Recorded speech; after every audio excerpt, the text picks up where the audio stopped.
মাত্র 10 দিনের মধ্যে দেশে 4বার ভূমিকম্প অনুভূত হলো। এর মধ্যে গতকাল বুধবার বেলা 11:30টায় অনুভূত হওয়া কম্পনের মাত্রা ছিল রিক্টার স্কেলে 5.6। আর এরপরই সকলের মনে প্রশ্ন, এটা কি বড় ধরনের বিপদের লক্ষণ? ঠিক এমনটাই আশঙ্কা করছেন বিশেষজ্ঞরা। কিন্তু মূলত কি বলছেন তারা? কোন কঠিন হুমকির মুখে রয়েছে বাংলাদেশ? তা নিয়েই থাকছে আজকের প্রতিবেদন এবং আপনাদের সঙ্গে আছি আমি মোহাম্মদ শাহনেওয়াজ কামাল।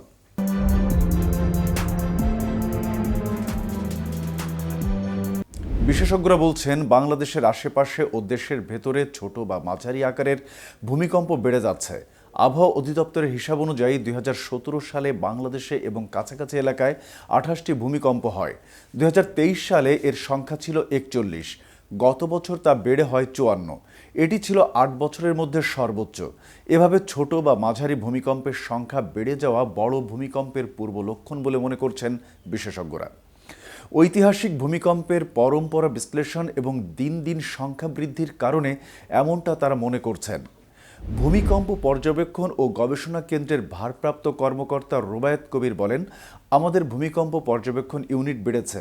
আগে ছিল 4টি। 2007 সাল থেকে 13টির মাধ্যমে তথ্য সংগ্রহ হয়। বড় ভূমিকম্পের ঝুঁকির বিষয়টি বোঝাতে একখণ্ড কাঠের টুকরোর উদাহরণ তুলে ধরেন ভূমিকম্প বিশেষজ্ঞ ও ঢাকা বিশ্ববিদ্যালয়ের ভূতত্ত্ব বিভাগের সাবেক অধ্যাপক হুমায়ুন আক্তার। তিনি বলেন, কাঠের টুকরোর দুপাশে যদি ক্রমাগত চাপ দেওয়া হয় তবে এর ভেতরে এক ধরনের চাপ সৃষ্টি হয়। এভাবে একসময় কাঠটি চিরে যেতে পারে, এক পর্যায়ে ফেটে যাবে। বাংলাদেশের আশেপাশে যেসব ভূমিকম্প হচ্ছে সেটা এখন কাঠের চিরে যাওয়ার মতো অবস্থায় আছে। সাধারণত 2 ধরনের ভূমিকম্পের কথা বলছেন বিশেষজ্ঞরা। একটি হলো রিক্টার স্কেলে 8 বা এর চেয়ে বেশি, আরেকটি হলো 7 বা এর চেয়ে বেশি। বিশেষজ্ঞরা বলছেন, বাংলাদেশের আশেপাশে যেসব ভূমিকম্প হয় তার মধ্যে সাধারণত 8 বা এর বেশি মাত্রায় ভূমিকম্পগুলো 250 থেকে 300 বছর পর ফিরে আসে, আর 7 বা এর চেয়ে বেশি মাত্রায় ভূমিকম্পগুলো 125 থেকে 150 বছরের মধ্যে ফিরে আসে। বাংলাদেশ বা এই ভূখণ্ডে বড় ভূমিকম্পের মধ্যে আছে 1762 সালেরটি, মাত্রা ছিল 8.5। এটি গ্রেট আরাকান আর্থকোয়েক নামে পরিচিত। এতে চট্টগ্রাম, ফেনী এমনকি কুমিল্লা পর্যন্ত ক্ষতিগ্রস্ত হয়েছিল। এরপর 1897 সালে আসামে সংঘটিত ভূমিকম্প ছিল 8.7 মাত্রার। 1918 সালে সিলেটের বালিসিরা উপত্যকায় 7.6 মাত্রার এবং 1930 সালে আসামের ধুবড়িতে 7.1 মাত্রার ভূমিকম্প হয়।